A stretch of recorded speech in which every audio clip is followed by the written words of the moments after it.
at a loss for words. I was like, how do you do it for a man like Ed who's done everything? So I went to his family, Marcia, and I said, can you dig deep into the archives? I need photos, I need something I can bring a presentation. And Ed and all his past lives. There was a lot of pictures, but we whittled it down. The guy's been living lives, you know how Ed does it. But we were able to get it down to a small bunch. The first slide, here's Ed. You guys don't know this, but you know, Ed was a movie stand-in for Dolly Parton. And yes, there was a reel, and they are spectacular.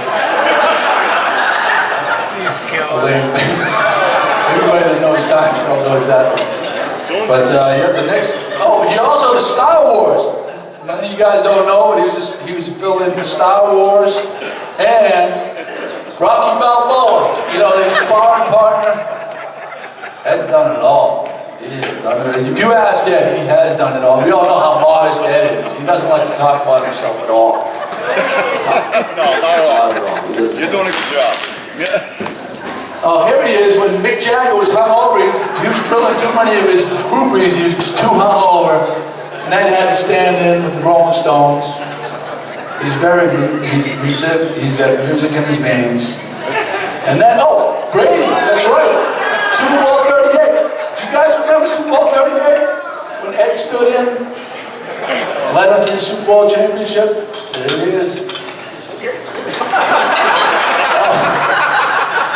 Also, King of England, yeah, he's done it all. This man has worn many hats. King of England, oh, also the Queen of England. Yep, done that too. Oh, here it is. George Washington, you can see George in the back. He's puking. George's a little seasick, but Ed led the way over the Potomac. Yeah. George, we had there was a little earthquake. George Washington's face fell down. Our man, once again, Ed Collin, up for duty. There he is, right by Obama's side.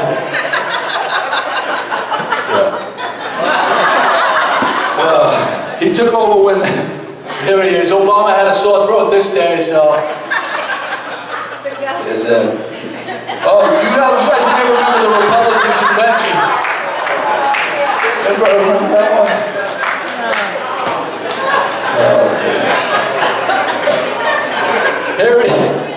Here he is.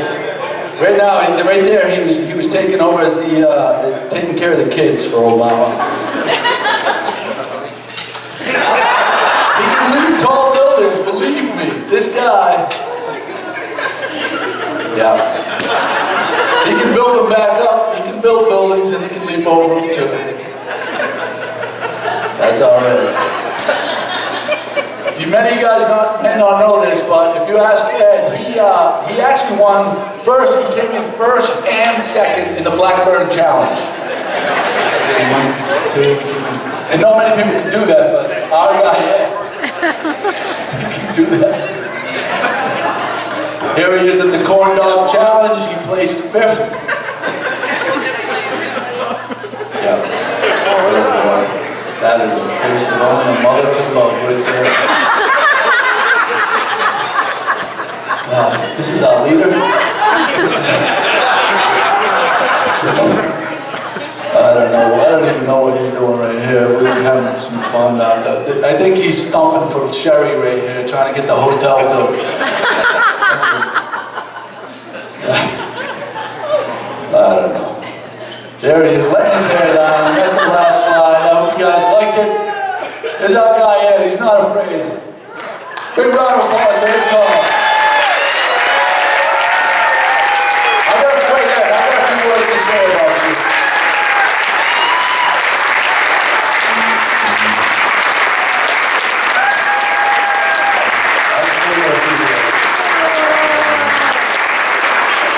I would like to thank one of my contributors on Good Morning Gloucester, Paul Morrison and E.J. LeFavour.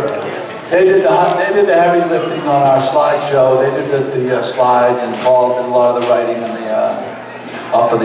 for that slideshow. So without them, that wouldn't have happened. I appreciate your work, Paul. DJ's not here. Thank you so much. And now I'd like to say a few words about the man.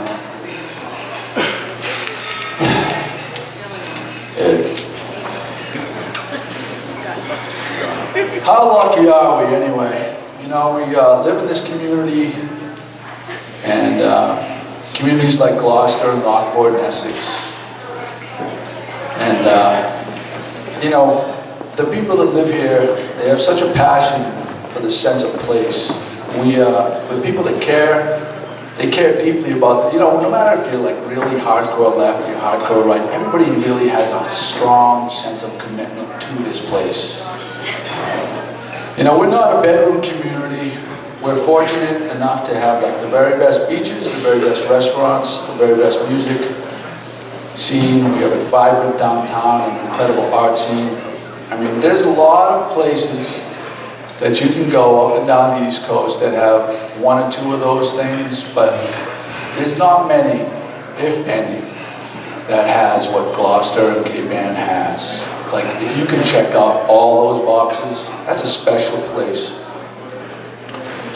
You know, when I first met Ed, it was a 95-degree Sunday afternoon in August. I was going over to try to find someone at the visitor center at Stage 4 Park, and the place was closed, but there was a guy there working alone. He had his shirt off. He was sweating like a pig, pulling weeds around the visitor center. I didn't know him. I mean, I just, you know, I was like, I went in there, I asked him, like, you know, is Ron, I was looking for Ron Gary. They were all long gone, and he's there pulling weeds, sweating, filthy, you know. He was all by himself. There was no fanfare. He was donating his time so other people could enjoy the place. And, you know, it's the same way. I mean, you know, I'm throwing that out. I don't need to go off the script. I'm not going off the script. I just want to talk. So there's all these events. There's like the Lobster Trap Tree. There's the Waterfront Festival.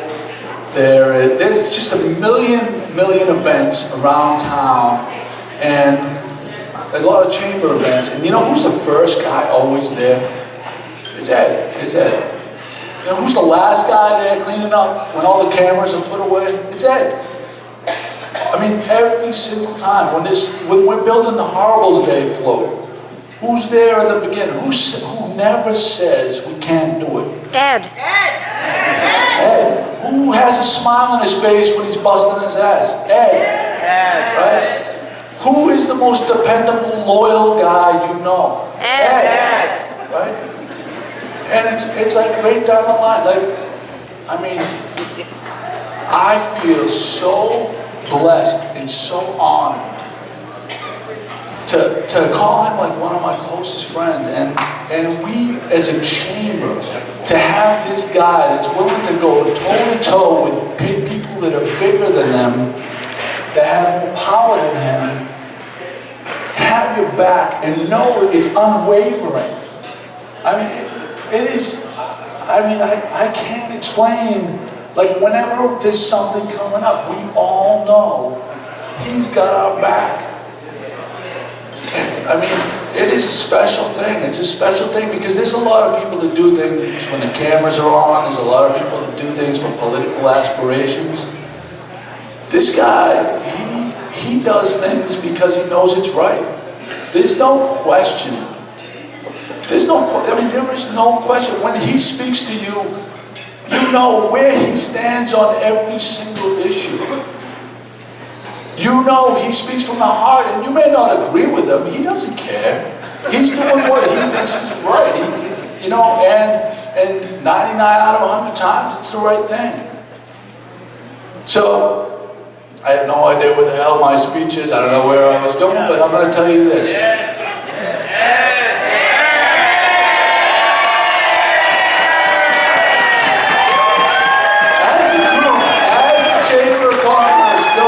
Going into 2013, I could not be prouder, I could not be more honored, and I'm sure you all feel the same way, to have this man leading us into 2013.